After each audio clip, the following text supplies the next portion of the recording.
Good day mga kadominant. So kanina ay gumawa tayo ng ating DIY feeder.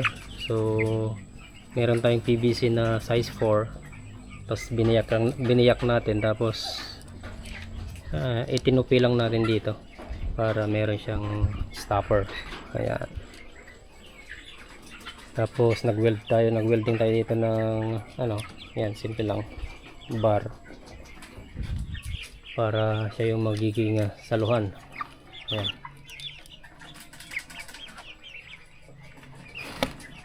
So ito na yung magiging pakainan natin.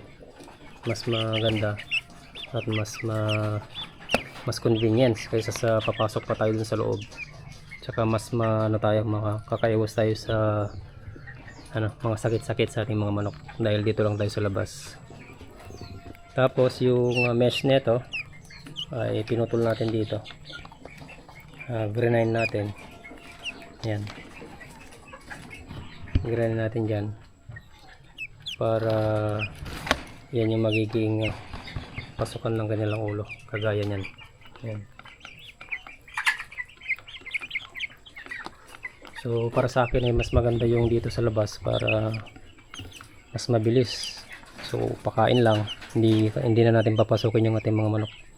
Yun yung mga unang feeder natin, nasa loob pa.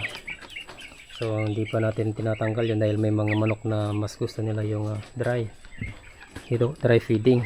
Dito kasi sa atin ay nagbibigay tayo ng wet feeding. Yan, puro mga basa yan.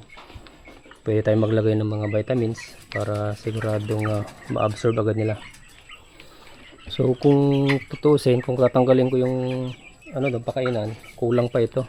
Kulang sa kanila kapag diretso o isang kainan lang.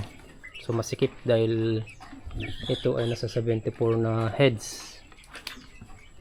So nasa 6 weeks na sila ngayon. Ito yung mga iba. So kung maglalagay pa tayo dito ng pakainan, mas maganda. Yan. So ito yung mga iba. Yan. Hinihingal pa rin dahil sobrang init.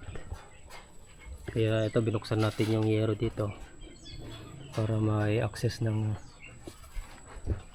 hangin. Pero dun sa kabila ay hindi natin tatanggalin dahil maraming mga native dyan sa kabila. Ito, nakafix na to. Pero mas maganda sana kung aangat din para yung hangin ay umiikot. Yan.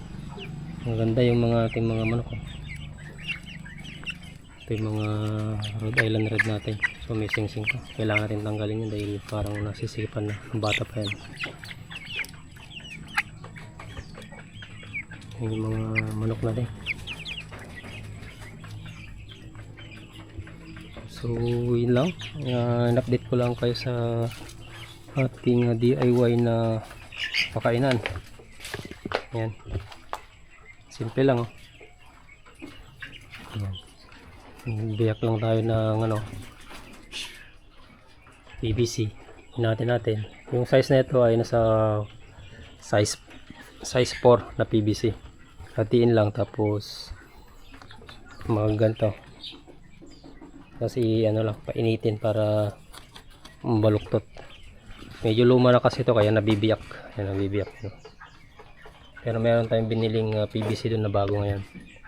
Bale, nag-trial lang natin to para ma-check natin. Ayan.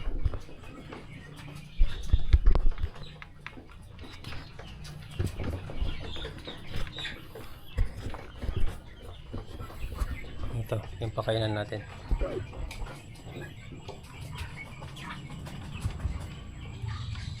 Maganda naman siya, kitang-kita naman,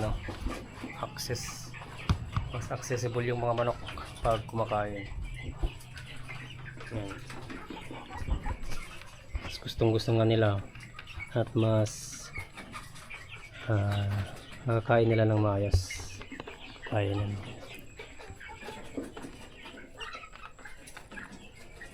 Yung iba ay nagpapahinga dahil medyo hinihingal sila. Yung iba naman kumakain, natutulog. See you lang and happy farming.